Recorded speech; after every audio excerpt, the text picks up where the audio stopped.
You're listening to ABA One-on-One Podcast. Hi guys, CJ here. We currently have a few positions available for relationship managers. If you would like the opportunity to work in sports marketing, this could be it. The ABA is the largest pro league in the world and partnered with the AAU, representing over 700,000 athletes around the world. Building business relationships and helping bring new audiences to every business we're working with is the goal. You're not limited to one state or region. Businesses partnering with sports is always a win-win for the community. Sound interesting? Then drop us an email and get more information at jobs@aba1on1.club, and we'll get back to you right away.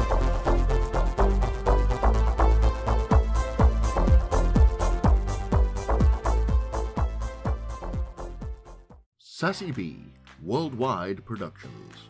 With over 25 years of entertainment experience, we have done it all. Celebrity appearances, red carpet events, image consultation, and branding design. Our clients range from American football stars to Hollywood celebrities and everyone in between. Want to make a splash in the entertainment industry? Then it's time to get sassy. SassyBWorldwide.com. Hey guys, it's time for a new episode of ABA One-on-One. Open up, yeah. Open up now. Open up. Open up, yeah. Open up. Open up now. I give a damn dog, give him a bone. Give a damn dog a bone. I give a damn dog, give him a bone. Give a damn dog a bone. I give him a bone. Damn dog, give him a bone. Give a damn dog a bone. And give him a bone. Hey guys, welcome back to another ABA One-on-One. Today we got the full house happening. We got Chucky Brown in the house, got Brian Vaughns and Rick Walren and myself. And man, this is part two of having Chucky on, which we promised we'd get him back. So, hey man, welcome to the show, and let's just talk basketball. Thank you for having me. All good. Brian, we're gonna let you jump in, man, because you've been coaching and under COVID duress over there, so we haven't had you on the show. Ooh, MIA, well, Brian. I tell you, Missing in action. I have been MIA. I've been MIA. I apologize to No, the we're group good, man. because I've just been swamped and got a different role now as a part of my coaching plan, especially with the sports academy that I'm in. So things have changed for me. But Chucky, this is about you, man. This is all about you. Right. And I think last time when you was on, you gave us a lot of insight into terms of your playing, but you also gave us your story in terms of how you came about and your inspirations. Right. Given that this is a kind of a crazy year, Chuck, and we just had the Olympic Games just played. It gave the world or everyone an opportunity to see the difference in basketball, especially European. And I believe you did play in Europe. Is that right? Yeah, I played over in Italy. At one point? Okay. Yes. Can you give us your perspective, because now that everyone's kind of seen this European style or this FIBA brand of basketball with Team USA, can you give us your perspective on the differences that you found playing in Europe as opposed to playing in the NBA or back home? I think that, back when I was playing over in Europe it was like 1993, 92, 93. I was in Florence, Italy. And I think the big difference back then was I thought that the Europeans were more physical. I thought that there was a lot more grabbing and holding that you got away with. So I think years ago, the weight room was a necessity so you can get people off you. I also think that in Europe, I don't think like you had like the signature calls, like in the NBA back in the day, a certain guy did a certain move that was his move. And if it looked like a foul, he got that call. You know what I'm saying? So I think that's the big difference from back then. Now, in today's game, I think that I think that the European players concentrate more on the skill. I mean, the skill of the game. Whereas, over here, I think it's become a game where it's either a 3-point shot, a dunk, or a layup. You know what I'm saying? So it's we don't have the mid-range game is basically disappeared or is disappearing. You have a few guys that are mid-range guys, but it's basically disappearing, I think, from the NBA game. I think the Europeans do concentrate more on footwork, where you don't have as many guys. You have some guys in the NBA that are skilled as far as the footwork, but I think the Europeans, more of them, concentrate on the footwork, where the NBA guys, I don't think our NBA guys do that. I think we're so gifted athletically, and we always want to show that off. And I think that's where today's game is. I think years ago, we concentrated on both. We got the ball, we played inside out. Now it's like everybody shoots the three. Even if you're not a good 3-point shooter, you still shoot it. Where, back in the day, you get taken out of the game. If that wasn't your shot, you coming out. So, there is no such thing as a bad shot in today's game, where some of the shots I see going on, would have been bad shots years ago. But, things change. And that, it is what it is. Chucky, that's a great point, because I watched a lot of the this summer, Vegas, and it was amazing, some of those things, various things you're talking about, the European players and the American guys that just got drafted, or it was exactly right what you just said. I watched a lot of summer league games.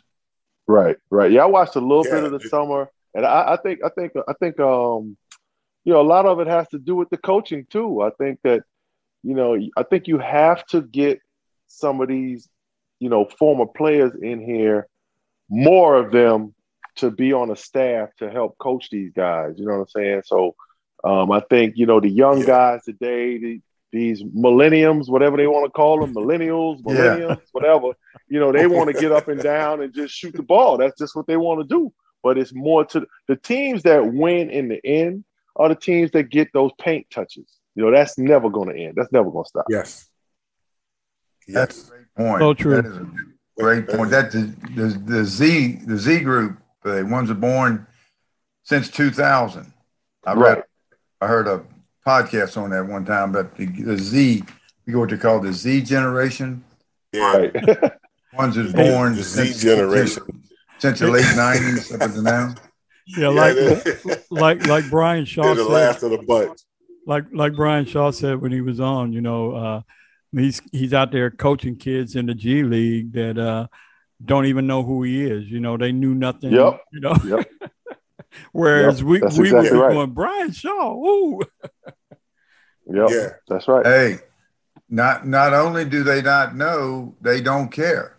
Exactly. You can add that to it, but that's today's. That's today's, like you said, Chucky. That's because watching some of the summer league, but then watching the Olympics and looking at the way the game was played, you hit it right on the head. The U.S. Right. I don't know. They may have taken 20 mid-range shots the whole tournament. It was either layup, dunk, or threes, and that's where you saw the difference. And if you look at the big men, and to your point, we rely on athleticism, but we rely on athleticism now than we do fundamental skills. And when I watch some of those other countries and European teams, well, they relied on the fundamental skills. It was more passing, it was cutting, but then they got paint touches, and and those guys that worked the paint made a big difference. So you're spot on with that, man. Thank you. The game has changed, I guess, for everyone. Right. But given that, Now I'm gonna see. All right, so I want to talk to you about, because before we came on, we was talking a little bit about the CBA. Right. And for Right. those of you that don't know, the CBA was it was kind of I wouldn't exactly call it your G League or today's G League, but it was but it was somewhere comparable. around that. That's where the NBA went. In that vicinity. That's where the NBA went when they needed players. So that's a lot of guys went from the CBA to the NBA. That was the G League of that day. Yeah, that's true. Oh yeah, that's true. Can you give us some insight, Chuck, in your time in the CBA? Because that was a merry-go-round for me when I was there. Yeah, well, you played in the CBA when it was real crazy. I played in the CBA when it was just crazy. So, so it was, it was a little different. Like I had heard of the CBA because Phil Jackson had come up to the Bulls, and so you heard his story about being in the CBA. George Carroll, you heard about him. Yeah. So I had heard about the CBA. So when I first went to the CBA, I went to Grand Rapids, and the thing I know, when I got to the CBA, the thing I noticed was that there was a bunch of grown men. There was a lot of grown, I remember Edgar Jones. Edgar Jones was playing the CBA when I went. Yeah. I happened to play with him in Yakima, Curtis Kitchen. You had Big Bob McCann. Yeah. So you had a bunch of guys, like Kermit Holmes who was a CBA, like one of the toughest players. I played against the CBA, Sebastian Neal, Kermit Holmes. Those were two of the toughest guys I played against in the CBA, and I had never really heard of them. So it was a lot of guys there that you probably didn't hear about, but they were like tough, gritty. CBA was tough and gritty, because you rode vans everywhere. You didn't have a bus. So that's where the D League the G League is not going to compare to, I'm sure they ride in nice buses, staying in nicer hotels than what we stayed. I'll never forget going to Wichita Falls and staying in that truck stop we were staying in. You know what I'm saying? So, Holiday Inn. The competition in the CBA, you couldn't beat it. You couldn't beat it. Because I remember when I was in the CBA playing, I got traded from Grand Rapids to Yakima. And I went to training camp the next season in Miami. And I got released from the Miami Heat, and I could have come home or go back to the CBA or back to Yakima.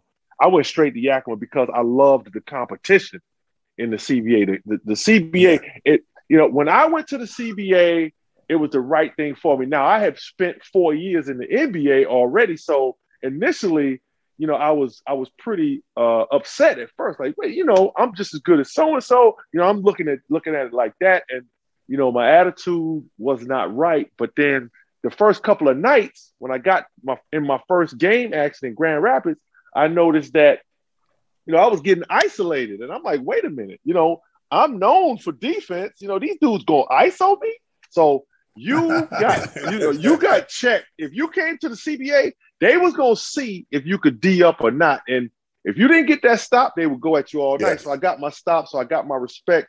I ended up getting my respect defensively. And then, I needed to work. What I needed to work on, the reason why I didn't stay in the NBA early was, I had to improve on my jump shot and my overall offensive game. And that's what the CBA did for me. My when I got traded to Yakima was the best thing because I played for Mo McCone. And Mo McCone, put me in great positions to succeed. So I was able to get confidence in my offensive ability. And then, I got called up to the Rockets and the rest is history. But the CBA was a great place for me because I needed that development offensively. You know what I'm saying? Now, it was a tough league because, Yakima, you flew in on the little crop duster. You flew in between the mountains. And you prayed that you landed. You know what I'm saying? So, so there was no major city, in the CBA. Not really. I think in the CBA, when I was in the CBA, probably the most major city we went to might have been either La Crosse or I think Grand Rapids was. I mean, okay, it wasn't really a major city, but it was trying to think. Were there any other it wasn't really no major city. Like you wasn't going to a place like New York or Chicago or nothing like that, But we did go to Chicago. They did have a team in Chicago my last year in Yakima. They just put a franchise in Chicago, and then we stayed up there and we went from Chicago. We bused from there to Quad Cities. I think that wasn't too far away. So, it wasn't really like, you wasn't really going to go to no real major cities. They're most going to be small towns. So you got to see, you got to see some things, but the CBA was good for me as far as like helping my game get better, and just seeing like guys that I remember Edgar Jones. They called him EJ. We called him Helicopter. I remember, and I ended up playing with him. You know what I'm saying? So, and I remember when he played for the Spurs, and as a kid, I'm watching him play for the Spurs. So. It was a great experience for me. I still have relationships with guys, and we were able to win a championship in the CBA, and it was tough, man, and it was a real grind. So probably, and the NBA did come and take the best CBA players. That's probably that's the only similarity. Yes. But as far as like the travel, yes, and like you traveling the day of the game, and then that night you gonna play. Yep. I mean, the CBA was a grind, man. You had to be mentally tough to get through it. Chucky, the week we had you on a few months ago, the following week, I think I sent you his phone. We had Dan Panaccio on, right? And his dad, Morrow, if I'm not mistaken, at the time was the all-time winningest coach in the CBA. He won a championship at Quad City, I think. Did you play for him? No. I never played for him. I was in Grand Rapids. I played against his teams in Quad City, though. I did play against his team in Quad City. Okay. I couldn't. But you made a great point too, Chuck. In terms of back then in that league, the CBA, there were grown men in that league. But there were grown men. Yes, sir. And if you look at today's, I guess the G League today, which would be the comparison, it's not a lot of grown men in the G League. It seems like they're a lot more younger, it's like the kids almost trying to get that opportunity. But back then you were playing against guys that did stints in the league and were working their butts off to get back. So that's a great point, man. There's a lot of grown men, but the travel, I do remember the travel, like you said. I remember you would fly in, like we flew into Chicago. We had to bus it out to Quad City. Then we came back to Chicago and we stuck in the airport overnight because it was a snowstorm. And we, in the CBA, well, they wasn't giving you no hotel stays. So, the floor at Chicago O'Hare was your resting place. Right. Yep, that's right. That's right. It was tough. Now, but Chuck, I guess I'll keep going. Go ahead. Sorry, Rick. Chucky, the other thing I wanted to mention, that one time with the G League or the D League, you coached in the D League, right, Chucky? You were the head coach. Yes. Of your team? Yes, for the Los Angeles Defenders, I was the head coach there, and I also was an assistant coach for 4 years with the Roanoke Dazzle. Okay. Hometown Roanoke. But didn't they have an age limit on it? No, they didn't really. No, they didn't have an age limit because when I was in Roanoke, we actually had Corey Alexander. We had Matt Carroll. Matt Carroll came, and Corey Alexander was older then. And I remember like some other guys that played in the D League that were older. So no, they did not have an age limit. Okay. They did not have an age limit at all. No, Hey, where was Matt Carroll from? Matt Carroll played at Notre Dame.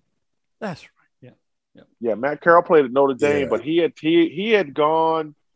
He was playing somewhere and got released, and he had played in Roanoke before, so he came back to Roanoke with Coach Kent Davison was the head coach, and Matt stayed maybe a month, and he played so well that he ended up getting called up to Charlotte, and that's where he ended up staying and signed a nice deal with Charlotte, and he spent the rest of his time in the NBA.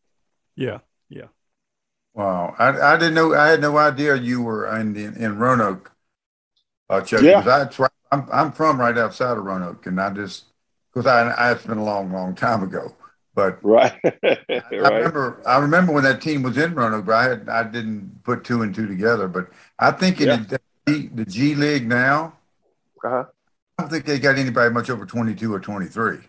I think they got it's changed. Yeah, it's changed. Totally changed now. Yeah, it's totally changed. They're trying to make it like a baseball farm system. Exactly, AAA. They're trying to make it something like that. But if you want the best players, it shouldn't be. I don't think it should be an age limit. And I think if a guy has overseas experience, you should be able to offer him a little more money because that's all it's going to take for him to stay. The guy wants to stay home if he can, you know what I'm saying? But he's not going to take that. He's not going to take that pay cut, you know what I'm saying? Because you only got a short window to make that money. So, guy got to make that money. I got no problem with that. Yeah, that's true. But, the thing about the G League, though, is now you can go there for a year and go straight to the NBA. You know, you don't have college for a year, you can go to the G League. Got one guy did that. I can't think of his name. He did that. He went straight from the G League. He was it Green? The second pick? Yeah. Is it Josh Green or Jalen Green? Jalen Green. Yeah, that's it. Jalen Green. Yep, that's it. Yeah, actually they got two of them that played because they both played for Brian Shaw at that G League Ignite. It was Green and I think it's the other kid that's up in Toronto. I can't remember his name though. I think he had two of them come off that team that got drafted this year. Yeah. Okay. Yeah. And that's giving those guys out of high school. I think they get a salary of like $400,000. Yeah. So wow. Coming out of high school to keep them there. Yeah, to keep them there in the G League, as opposed to doing that first year of college. But I also think, didn't they just pass a law, or did they just pass something where the college players are going to get paid? I'm not sure. Something like that, Rick. They can get a stipend. They can get a stipend for the use of their likeness. This is more. Yeah. It's more football than basketball, although it's coming to basketball. But the football, the quarterback at Alabama, I think, has already made something like $200,000. And he hasn't even taken a snap. That's crazy. Yeah, I just hope that with this being passed, which I'm all for the college kids being able to get paid for their likeness. I hope it doesn't take away from the drive. To make it. You know what I'm saying? I hope. Yes. You know how money can ruin everything. Yeah. Money is already ruining sports. So hopefully it doesn't ruin people's drive and that will to want, you know what I'm saying? That want, you know what I'm saying? So I hope it doesn't do that to them. Yeah, I can tell you, I was doing a little research and I forget the kid's name, but there's a college guy that's he's a basketball player. I'll find out, make sure I get this to you, Rick, but he's not making any money from his school, but his social media is blowing up and he's getting he's making revenue from his social media, so. Okay. The kids today have so many more options, and you don't have to necessarily just rely on the school trying to pay you, Right. Yeah. So that'd be a good, like if they get you get so many followers on YouTube, you get a check. So that's right. So I guess Instagram and Twitter are the same way. Yep. Yeah. So, I like the point you made, Chucky, about the money ruining the game. Well, not necessarily ruining the game, but it's taking away the drive. If you look at college basketball, for so long, and this is just my opinion, for so long we trusted our college players and their development to go and represent the country as Team USA in a lot of events, all the way up until the Dream Team.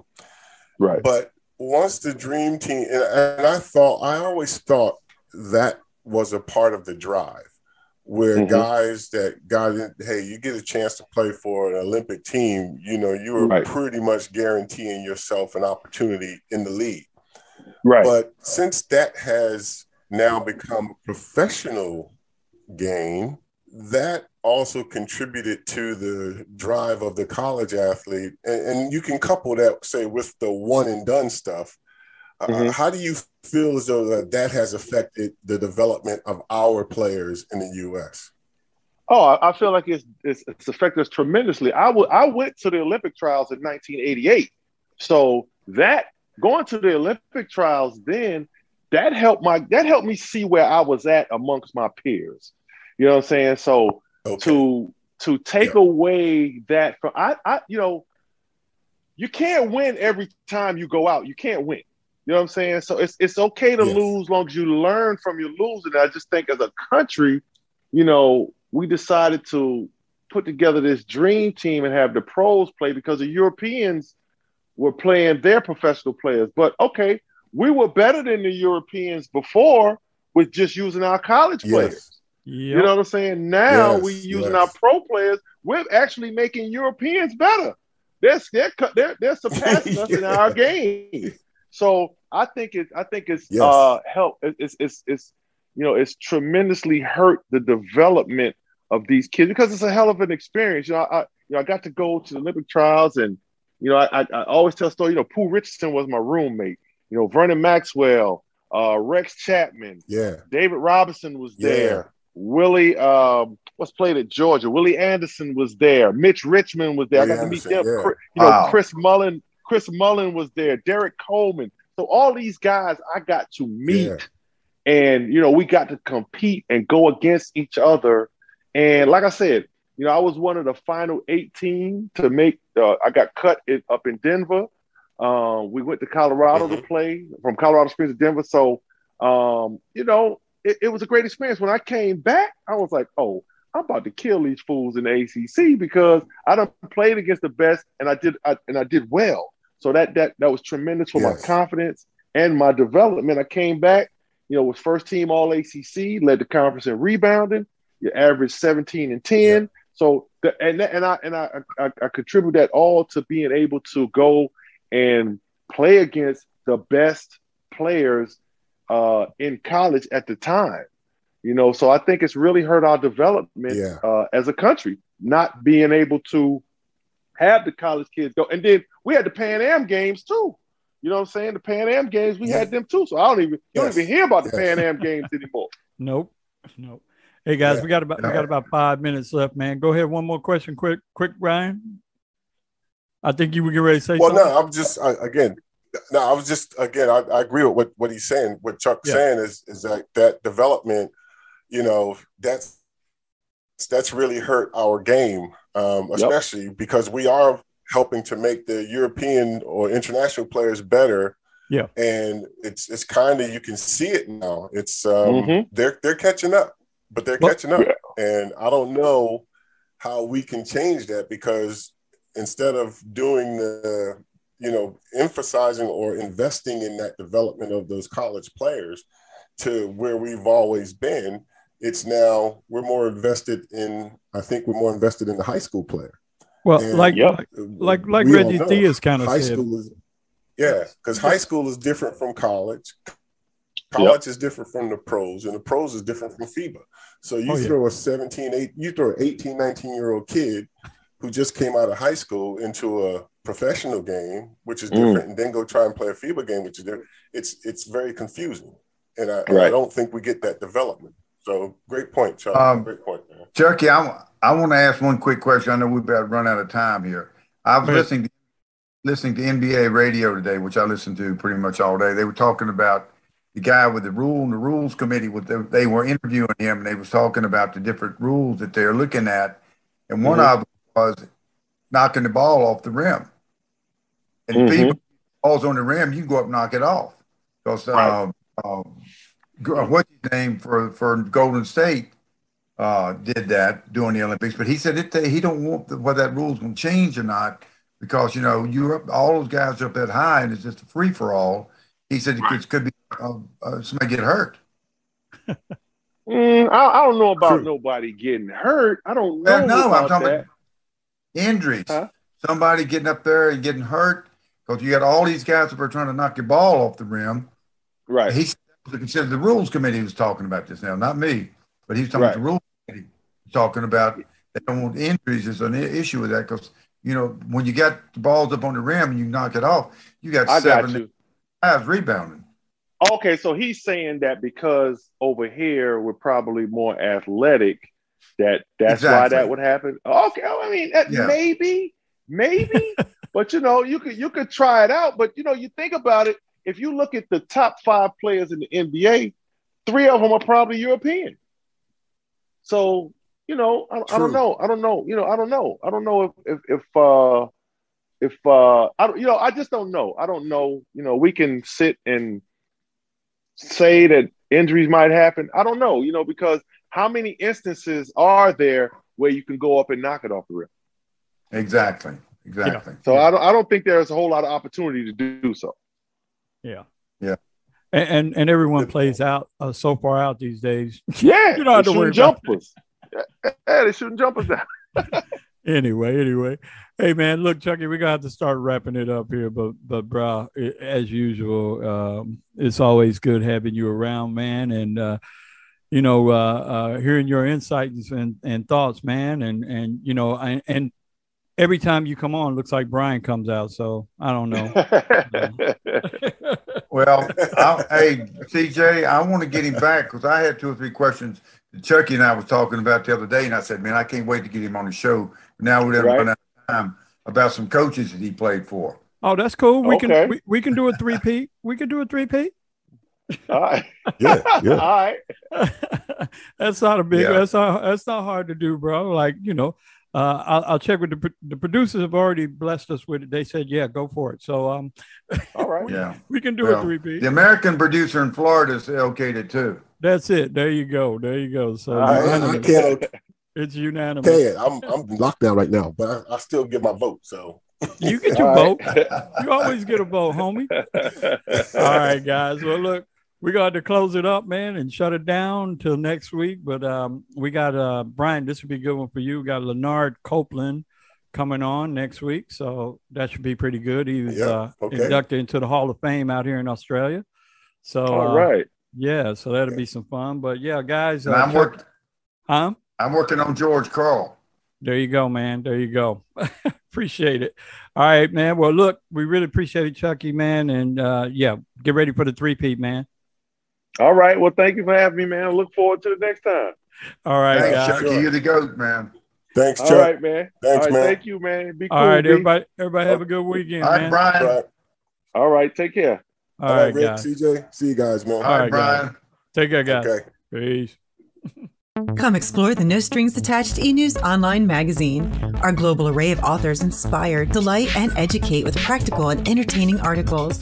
And with Focus On, we help producers of film, web series, and other video content attract a wider audience. Plus, your project can stream on Roku, Apple TV, Fire TV, and more with our media partners E360 TV and NETV. No Strings Attached e-news, focusing on human interest. Advertising available, nsaen.com. Well, that's going to do it for this week. Remember, you can keep up with every episode by subscribing via our website.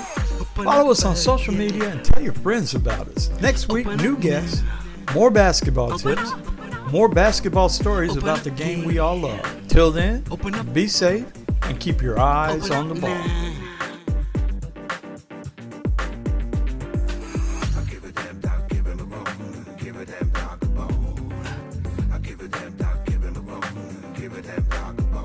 Give him a bone. Give him a bone. Give him a bone.